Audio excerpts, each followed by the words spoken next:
ఒక పావు కేజీ శనగపిండిను ఒక 50 గ్రాముల వాము ఇవ్వండి. ఒక పావు కేజీ బజ్జి మిరపకాయలు కూడా ఇవ్వండి. అమ్మా ఇది కూరగాయల షాప్ కాదు, చిల్లర కొట్టు కదా, ఇక్కడ బజ్జీ మిరపకాయలు ఉండవు. హలో అక్క, నేను చిల్లర కొట్టుకాడికి వచ్చాను అక్క. వర్షం పడుతుంది కదా అని మీ మరిది గారు మిరపకాయ బజ్జీలు వేయంటేను శనగపిండిను పచ్చిమిర్చి కోసం వచ్చా. ఇక్కడ సరుకులు ఏం లేవంటే నేను ఇంటికి వెళ్ళి ఫోన్ చేస్తానే. హలో చెల్లి, చెప్పు. నేనా చిల్లర కొట్టుకాడికి వచ్చానే. మీ బావగారు వర్షం పడుతుంది కదా మిరపకాయ బజ్జీలు వేయంటేను శనగపిండిను పచ్చిమిర్చి కోసం వచ్చా. ఇక్కడ సరుకులు ఏం లేవంటే.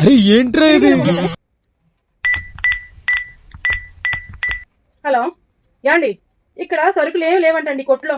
మీరు ఆ పెదపాడన్నా వెళ్ళి సరుకులు తీసుకురండి. ఒక్కొక్కరికి ఫోన్ చేసి పలానా శాఖ కొట్లకి ఏమి లేవని చెప్పే బదులు నీకు నోరు లేపి లేకుండా పక్కన రామాలయం గుడి ఉంది, రామాలయం గుడిలో మైక్ కూడా ఉంది. ఆ మైక్ లో చెప్పు పలానా శాఖ కొట్లకి ఏమి లేవని, అందరికి ఊరంతా తెలిసిపోద్ది. నీకు నోరు నొప్పి కూడా ఉండదు. ఎక్కడి నుంచి వస్తారమ్మా కస్టమర్లు?